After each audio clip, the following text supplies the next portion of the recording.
1 Samuel capítulo 3, o chamado de Deus a Samuel. Samuel ainda era menino, mas continuava a servir ao Senhor sob a direção de Eli. Naquela época, raramente Yahvé falava aos seus servos, e as visões haviam se escasseado muito. Certa noite, Eli, cujos olhos estavam ficando tão debilitados que já não conseguia mais enxergar, estava deitado em seu lugar de costume. Samuel dormia na tenda sagrada, a tenda de Yahvé, onde ficava a arca da aliança, e a lâmpada de Deus ainda estava acesa. Então Yahvé, o Senhor, chamou o menino: Samuel, Samuel. Ao que ele respondeu: Eis-me aqui. Prontamente correu até onde Eli repousava e perguntou-lhe: Aqui estou, Senhor. Me chamastes? Mas Eli replicou-lhe: Eu não te chamei. Volta e deita-te. E Samuel foi e se deitou. O Senhor chamou novamente: Samuel, Samuel. Então ele se levantou e foi até Eli e disse: Tu me chamastes, aqui estou. Mas Eli tornou a responder: Eu não te chamei, meu filho. Volta e deita-te. Samuel ainda não conhecia o Senhor, e a palavra do Senhor ainda não lhe havia sido revelada. Então o Senhor chamou Samuel pela terceira vez. Ele se levantou, foi até Eli e disse: Eis-me aqui, pois me chamastes. E nesse momento, Eli compreendeu que Yahvé estava chamando o menino. E Eli orientou a Samuel: Vai, deita-te de novo, e se ele te chamar, de novo dirás: Fala, Senhor, pois o teu servo está ouvindo. Assim Samuel foi ao se deitar no lugar. O Senhor voltou a chamá-lo, como nas outras vezes: Samuel, Samuel. Ao que prontamente lhe respondeu o menino: Fala, porque o teu servo ouve. Então o Senhor revelou a Samuel: Eis que estou a ponto de realizar em Israel algo que fará tinir os ouvidos de todos os que ficarem sabendo. Na ocasião certa executarei contra Eli tudo o que prometi fazer à família dele, do começo ao fim, porquanto eu lhe afirmei que julgaria sua família para sempre, por causa do grave pecado dos seus filhos, da qual ele tinha plena consciência. Seus filhos se fizeram desprezíveis e blasfemadores contra a minha pessoa, e ele não os puniu. Por esse motivo, jurei à família de Eli: jamais se fará expiação por essa família. Nenhum sacrifício ou oferta de manjares será suficiente para apagar a culpa do seu terrível pecado. Samuel conta a visão a Eli. Samuel ficou deitado até o romper do dia, então abriu as portas do aposento onde estava na casa do Senhor. Ele teve receio de contar a Eli tudo o que vira e ouvira. Contudo, Eli o chamou para perto de si: Samuel, meu filho! Ao que prontamente respondeu Samuel: Eis-me aqui. Então Eli lhe interrogou: Filho, o que foi que Deus te revelou? Não escondas nada de mim. Deus te castigue duramente, se esconderes de mim uma só palavra de tudo o que ele te comunicou. Diante disso, Samuel contou-lhe tudo o que ouvira, sem lhe poupar de nenhum detalhe. Então Eli exclamou: Oh, ele é Yahvé, o Senhor, que ele faça o que bem parecer, bem aos seus olhos. Enquanto Samuel crescia, o Senhor estava com ele e fazia com que todas as palavras do jovem de fato se cumprissem. Todo Israel, desde Dan até Berseba, reconhecia que Samuel estava confirmado como verdadeiro profeta do Senhor. E o Senhor continuou aparecendo em Siló, onde havia se revelado a Samuel por meio da sua palavra. 1 Samuel capítulo 4. Os filisteus tomam a arca. E a palavra de Samuel se espalhava e era respeitada em todo Israel. Os filisteus organizaram sua frente de combate em linha para enfrentar Israel. E depois de violentos embates, Israel foi derrotado pelos filisteus, que mataram cerca de 4.000 israelitas no campo de batalha. Quando os sobreviventes chegaram ao acampamento, os anciões e líderes de Israel indagaram-lhes: por que fez hoje o Senhor que fôssemos feridos e vencidos pelos filisteus? E concluíram: vamos a Siló buscar a arca do nosso Deus, que venha para o nosso meio e nos livre da mão dos nossos inimigos. Então as autoridades do povo mandaram trazer de Siló a arca da aliança do Senhor dos Exércitos, que está entre os querubins, e os 2 filhos de Eli, Ofni e Finéias, acompanhavam a arca da aliança de Deus. Assim que a arca da aliança do Senhor chegou ao acampamento, todo Israel começou a gritar tão alto que o chão ao redor estremeceu. Os filisteus ouviram aquele brado extraordinário e exclamaram: que significa esse forte grito no acampamento dos hebreus?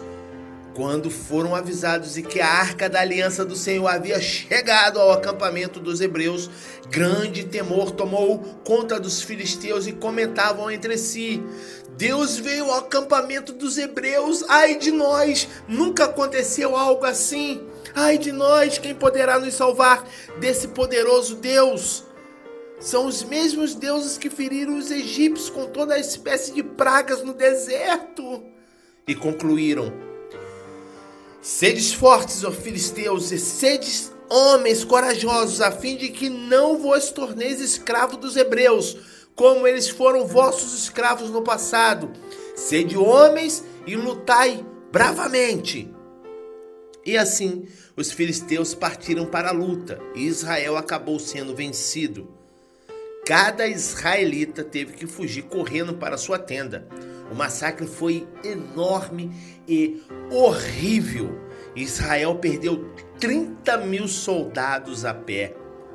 Então os filisteus se apossaram da arca de Deus, e Ofni e Finéias, os filhos de Eli, foram mortos. A morte de Eli. Naquele mesmo dia, um homem de Benjamim correu da frente de guerra até Siló, com as roupas rasgadas e terra na cabeça. Quando ele chegou, ele estava sentado em sua cadeira ao lado da estrada. Estava muito angustiado, pois em seu coração temia pela arca de Deus. O homem entrou na cidade, contou tudo sobre a matança que ocorrera, e imediatamente a cidade inteira começou a gritar e se lamentar. Ele ouviu o clamor do povo ao longe e perguntou: que grande alarido é esse na cidade? E o benjamita se apressou e veio correndo trazer as notícias a Eli. Estava Eli com 98 anos de idade, seus olhos já fracos, não se movia mais e ele não conseguia mais enxergar. Assim que o encontrou, o mensageiro lhe disse: estou chegando do campo de batalha, consegui fugir das fileiras e hoje mesmo vim correndo de lá até aqui. Diante do que Eli indagou-lhe: o que aconteceu, meu filho? E o homem lhe deu a notícia: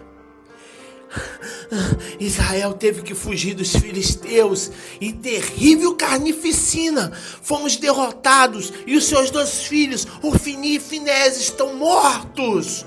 Além de tudo, os filisteus tomaram a arca de Deus. Assim que o mensageiro mencionou a arca de Deus, ele caiu da cadeira para trás, próximo do portão da cidade onde estava, quebrou o pescoço e morreu, porquanto era idoso e obeso. Ele julgou e liderou o povo de Israel durante 40 anos. A morte da nora de Eli. A nora de Eli, a esposa de Finéias, estava grávida e já quase na época de ter seu bebê, quando ela recebeu a notícia de que a arca de Deus havia sido tomada pelos filisteus e que seu sogro e seu marido haviam morrido. Começou a sentir fortes dores de parto e deu à luz. ela estava morrendo, mas as mulheres que a ajudavam lhe rogaram: tenha coragem, anima-te, porque tivestes um filho. Ela, porém, não conseguiu responder nem dar atenção. Ela deu ao menino o nome de Icavode, que quer dizer Icabode, querendo dizer foi-se a glória de Israel, aludido ao fato de que a arca de Deus tenha sido tomada e por causa da morte do seu sogro e de seu marido. E completou afirmando: a glória foi exilada de Israel porque a arca de Deus nos foi tirada. 1 Samuel capítulo 5. Os filisteus e a arca de Yahvé. Depois de tomarem a arca de Deus, os filisteus a levaram de Even-Azer, que é Ebenezer, para a cidade de Asdod, que é Asdod, e a depositaram no templo que eles dedicaram ao deus Dagom, ao lado da sua estátua. No dia seguinte, ao romper da manhã, os moradores de Asdod observaram que a imagem de Dagom estava caída de cara ao chão, exatamente na frente da arca do Senhor. Imediatamente eles ergueram a estátua de Dagom e a colocaram de volta em seu lugar. Contudo, na manhã seguinte, quando se levantaram ao raiar do dia, lá estava novamente Dagom caído, rosto em terra diante da arca do Senhor. As mãos e a cabeça da estátua de Dagom haviam sido quebradas e estavam sobre a soleira. Só o seu corpo ficou no lugar. É por esse motivo que até hoje os sacerdotes de Dagom e todos os que o adoram em Asdod não pisam sobre o patamar junto à entrada da porta do seu templo. Passados esses acontecimentos, a mão do Senhor pesou sobre o povo de Asdod e das cidades vizinhas, trazendo destruição sobre todos eles e afligindo-os com pestes e tumores diversos. Quando os habitantes de Asdod notaram o que estava acontecendo em toda parte, exclamaram: não fique mais conosco a arca de Deus de Israel, porque a sua mão se endureceu contra nós e contra o nosso Deus Dagom. Então mandaram que alguns mensageiros fossem chamar todos os 5 príncipes filisteus e lhe indagaram: que devemos fazer com a arca de Deus de Israel? E tomaram a seguinte decisão: a arca do Deus de Israel seja transportada imediatamente a Gate. E então levaram a arca de Deus de Israel. Entretanto, logo depois que a arca chegou àquela cidade, o Senhor Deus castigou severamente todo aquele povo e pôs medo em todos os habitantes daquela região. Surgiram tumores em todas as pessoas de Gate, nos idosos e nos jovens, tanto nas mais importantes e ricas, como nas mais humildes e pobres. Então enviaram a arca de Deus para Ecrom. Quando a arca de Deus estava entrando na cidade de Ecrom, o povo começou a gritar: eis que trouxeram a arca de Deus de Israel para nos destruir, a nós e toda a nossa gente. Imediatamente enviaram mensageiros a todos os príncipes e governadores dos filisteus com a seguinte súplica: devolvei o quanto antes a arca do Deus de Israel, porque ela retorne ao seu lugar e não mais provoque a nossa destruição e sofrimento do nosso povo. Em verdade, um grande pavor da morte se observava em todos os habitantes daquela cidade, tanto pesara a poderosa mão de Deus ali. Aqueles que não morriam rapidamente eram afligidos com vários tumores, e gritos de dor e aflição subiam incessantemente ao céu. 1 Samuel capítulo 6. A volta da arca a Israel. Quando já haviam passado 7 meses que a arca do Senhor estava nas terras dominadas pelos filisteus, então eles decidiram chamar os seus sacerdotes, magos e adivinhadores e lhe indagaram: que devemos fazer com a arca do Deus de Israel? Dize-nos como havemos de devolvê-la ao seu devido lugar. Então aqueles sábios lhe orientaram: que desejais devolver adequadamente a arca do Deus de Israel, não a envieis vazia, porém mandai com ela uma oferta generosa pela reparação de culpa. Assim sereis curados e sabereis porque a mão do Deus de Israel persiste em castigá-los. Diante disso, os líderes filisteus perguntaram: mas qual deve ser a reparação que haveremos de pagar?